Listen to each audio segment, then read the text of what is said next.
Hace unos días en la Iglesia Nacional Presbiteriana se emitió un comunicado en el cual se rechazan varias doctrinas y se reafirman más bien bastantes doctrinas. Y este comunicado tiene un tono de celebración, de buenas nuevas, como para toda la nacional, y un tono como de victoria sobre algo que estaba o que está dañando a la Iglesia Nacional Presbiteriana. No obstante, en dicho comunicado se está contradiciendo los propios símbolos doctrinales de la Iglesia Nacional Presbiteriana. Dicho comunicado está abundantemente plagado de contradicciones históricas y contradicciones teológicas.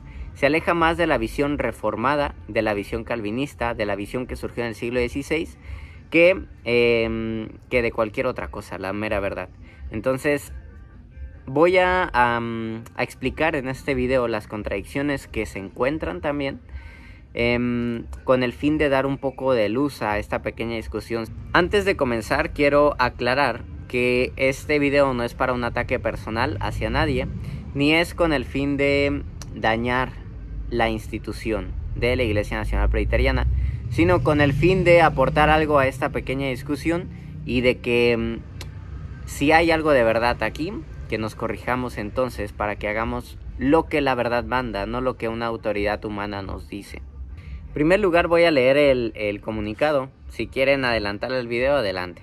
El comunicado dice: en su reciente reunión ordinaria, la respetable Asamblea General de la Iglesia Nacional Presbiteriana de México le cerró las puertas a la filosofía reformacional en la conformación de su liderazgo, directiva y ministerios, en su máxima casa de estudios teológico, Seminario Teológico Presbiteriano de México, y en toda la conformación de su estructura administrativa y de trabajo.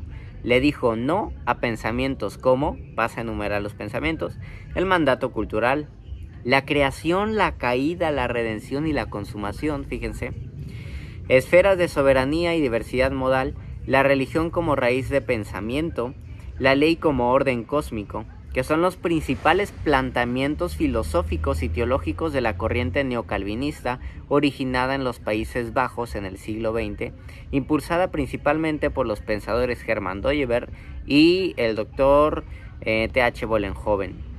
Le sigue diciendo sí a la teología reformada de la corriente calvinista escocesa, que enfatiza las 5 solas: sola escritura, sola gracia, sola fide, solas Christus, pusieron, solo Deo gloria, lo pusieron así, los 5 puntos del calvinismo: depravación total, elección incondicional, expiación limitada, gracia irresistible, perseverancia de los santos, la teología del pacto. Le sigue diciendo sí a la historia completa de la Reforma del siglo XVI, junto con sus principales pensadores como son Juan Calvino, Martín Lutero, Ulrico Zwinglio, John Knox, etc. No olvidando, por supuesto, todos y cada uno de los símbolos doctrinales, como las distintas confesiones y los catecismos históricos. Como Seminario Nicanor F. Gómez, felicitamos y le damos la bienvenida a la nueva mesa directiva y sus ministerios de la Real Asamblea General. Bueno, hay bastantes errores, hay bastante desconocimiento de la teología reformada que dicen defender, y hay bastante también desconocimiento histórico. Antes de pasar a hacer una crítica bien estructurada, me gustaría hacer un pequeño paréntesis de manera express de cosas que también están mal. Desde un momento se nos menciona aquí que rechazan la idea de la religión como raíz del pensamiento. Bueno, si tú rechazas la idea de que todo pensamiento humano inherentemente se origina de la religión entendida como la relación que tienes ya sea con el Dios verdadero o con un ídolo, si tú rechazas esa idea, automáticamente crees en un pensamiento autónomo. Si tu pensamiento es autónomo, entonces le das cabida al secularismo que tanto daño le ha hecho a la Iglesia Nacional Presbiteriana, la cual he de recordarles que hay bastantes iglesias nacionales presbiterianas que precisamente adolecen de que no hay niños en la iglesia. Eso se debe a muchísimas cosas. Una de ellas es el oficio de los padres, los cuales no educan a sus niños en el evangelio, creen que por llevarlos a la escuela dominical hacen todo. Segundo lugar, porque precisamente este pensamiento de que hay cabida para un pensamiento autónomo y que hay precisamente la posibilidad de que haya un pensamiento no religioso, es precisamente lo que abre las puertas al secularismo y lo que precisamente se lleva a nuestros jóvenes, a nuestros niños de las iglesias nacional presbiteriana. Entonces es muy dañino negar que la raíz del pensamiento innatamente es religiosa. Segundo lugar, algo bien lógico, algo súper evidente es lo que ellos están rechazando, lo cual es la creación, la caída, la redención y la consumación.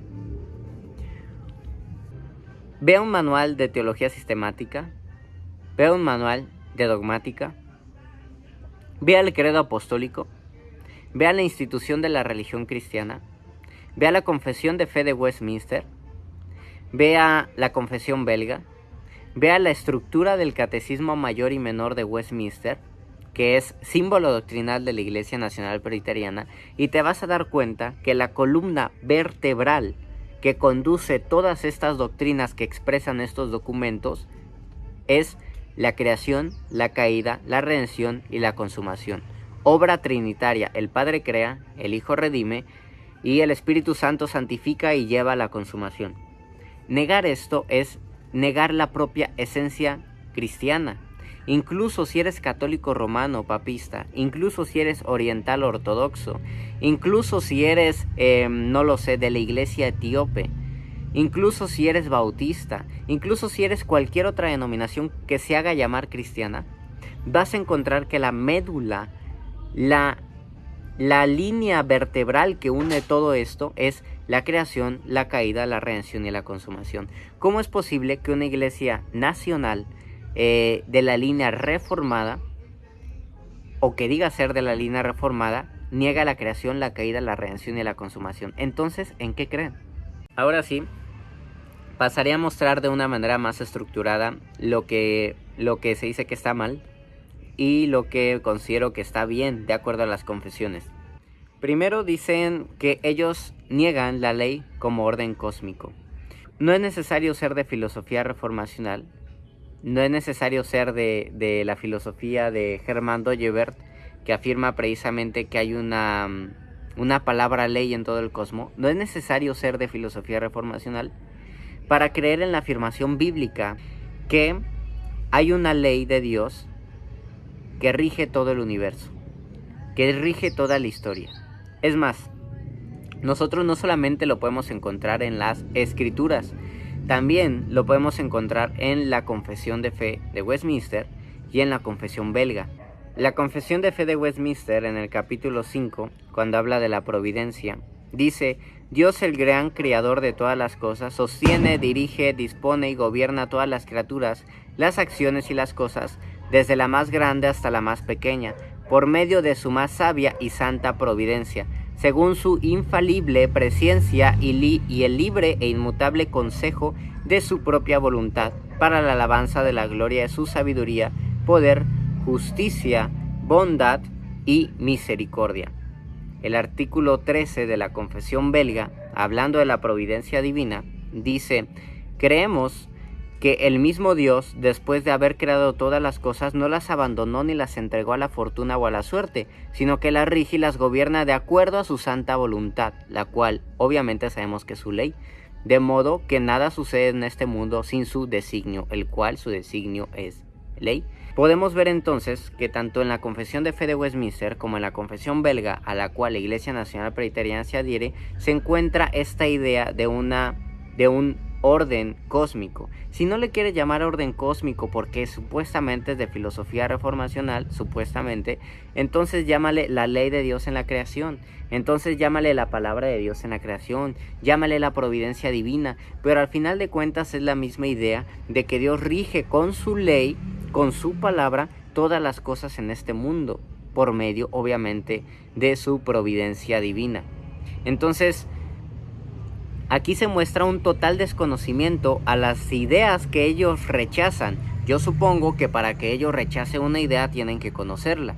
Pero aquí lo que se muestra es un total desconocimiento de las ideas que ellos rechazan.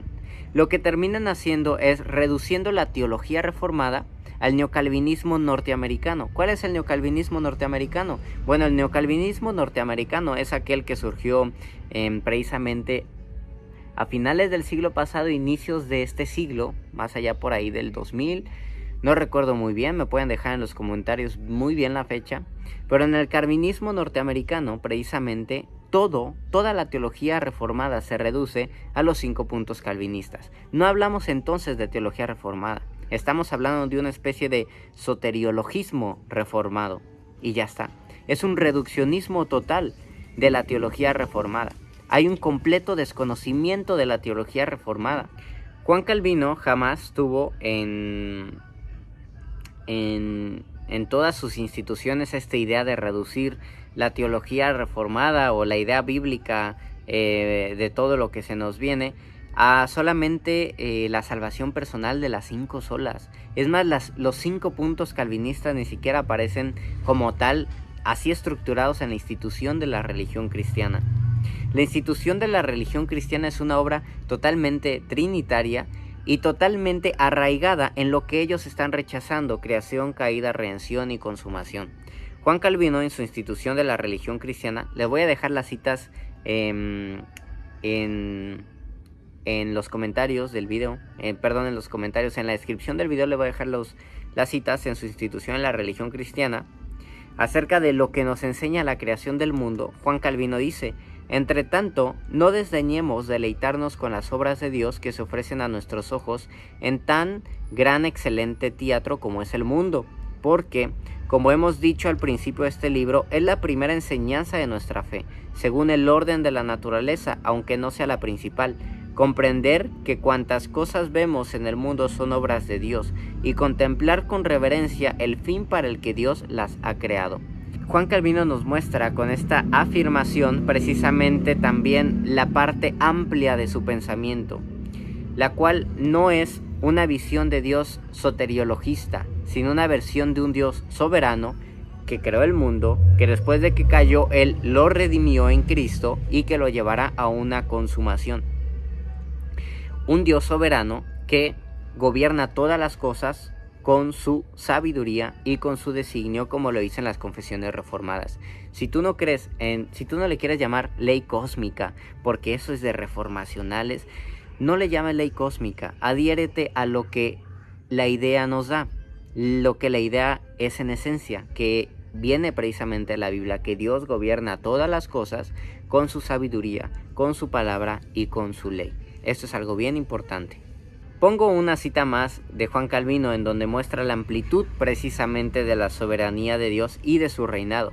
Dice en su comentario al Salmo 24, en resumen, el salmista declara que Dios es el rey de todo el mundo, para que todos los hombres sepan que, incluso por la ley de la naturaleza, están obligados a servirle. No le llames ley cósmica porque suena reformacional como tú lo quieras ver, llámale ley de la naturaleza si quieres. Si suena muy del pensamiento ilustrado o del pensamiento moderno hablar de naturaleza y ley de la naturaleza, entonces llámale la ley de la palabra de Dios que se encuentra en la creación. Llámale como gustes, pero la ley se encuentra ahí y no puedes rechazar eso si eres reformado. Si quieren rechazar por completo esta idea de una ley cósmica, una ley en la creación, creo que sería necesario quitar las páginas de Juan Calvino y de las confesiones de fe reformadas. En segundo lugar, encontramos que rechazan el mandato cultural.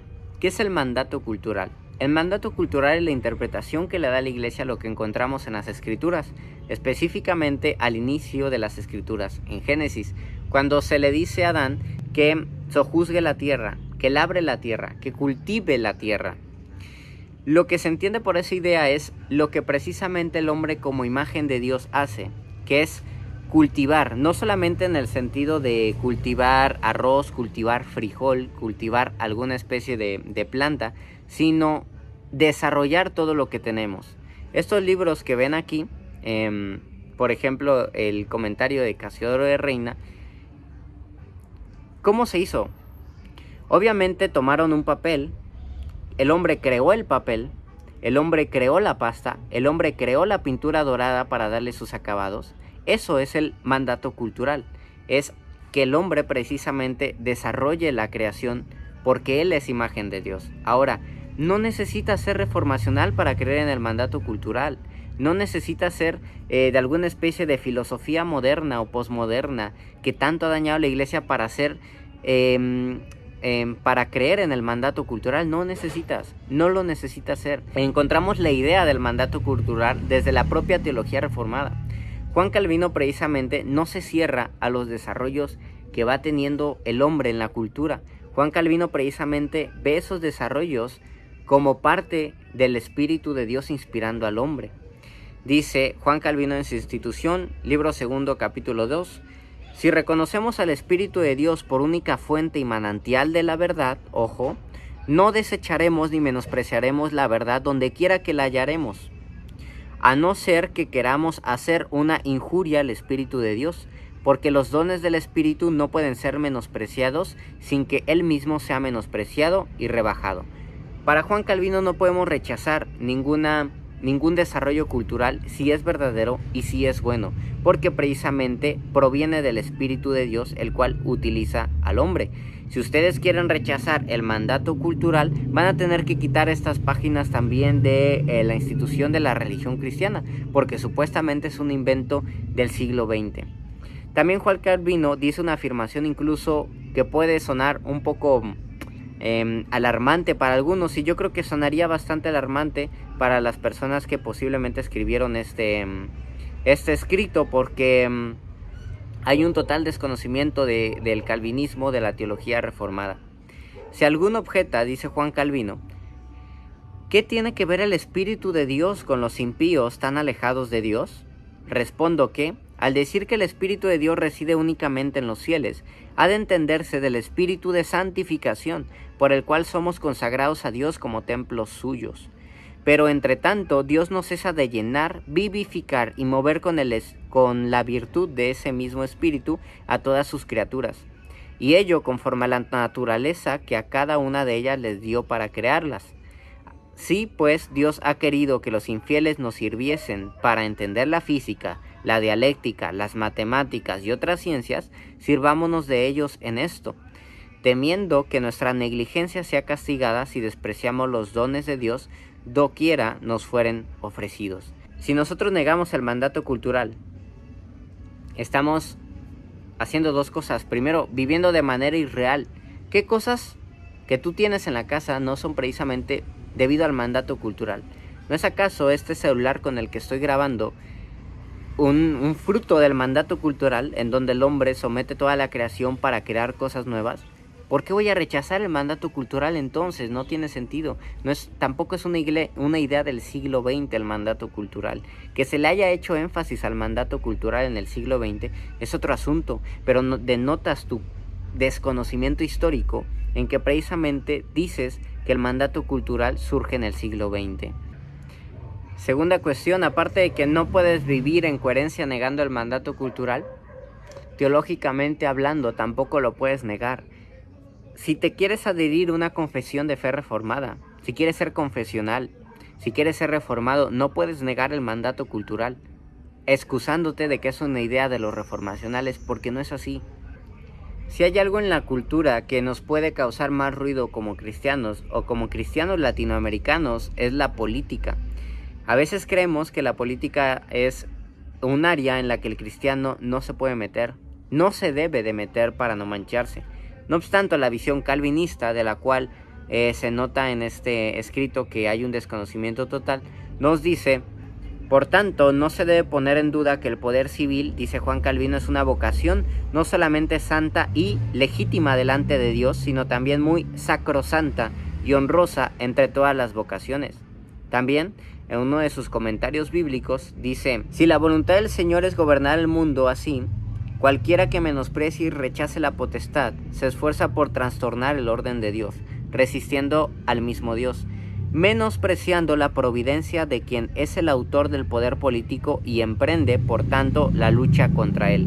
Dios mismo se hace el autor del poder político. Por lo tanto, negar el mandato cultural y decir que eres reformado, creo que no es lógico ni es congruente.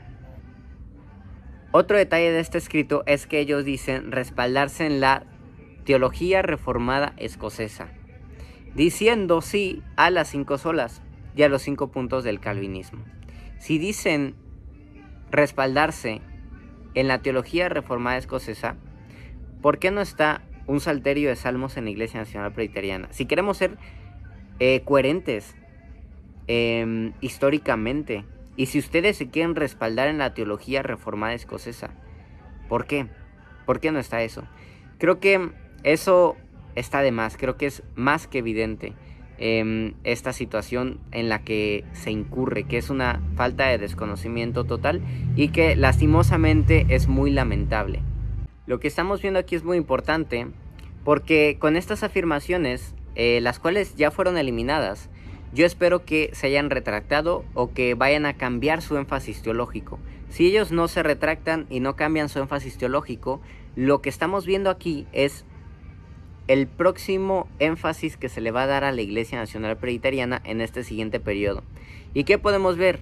Reduccionismo soteriológico, todo se reduce a los 5 puntos calvinistas, un desconocimiento histórico total del presbiterianismo, de la identidad presbiteriana y reformada, y tercero, una mutilación a la teología reformada, porque se le está quitando el brazo fuerte que le da ese golpe a la cultura pagana, que es precisamente el saber que todo pensamiento no es neutral, sino que está arraigado en Dios o en un ídolo, y el mandato cultural. Estas dos afirmaciones que le dan fuerza cultural al cristianismo teóricamente, se le están mutilando. Esto es algo muy importante porque estamos ya viendo qué énfasis va a tomar la Iglesia Nacional Presbiteriana. Lastimosamente vemos que la propia institución reformada de México, la que debería de ser el pináculo de la teología reformada de México, está tomando un rumbo no reformado. No es reformado ese rumbo. Tener los 5 puntos calvinistas no te hace reformado. Negar el mandato cultural, negar la falta de neutralidad en el pensamiento porque surge en el siglo XX, solamente te hace ver como una persona o como una institución que no conoce su fundamento, que no conoce la teología reformada. Y podríamos decir que lastimosamente la Iglesia Nacional Presbiteriana está matizada con un pequeño barniz ligero y superficial de reformada. Esperemos que pronto la Iglesia Nacional Presbiteriana pueda buscar sus raíces presbiterianas, históricas y confesionales, y pueda ser verdaderamente presbiteriana.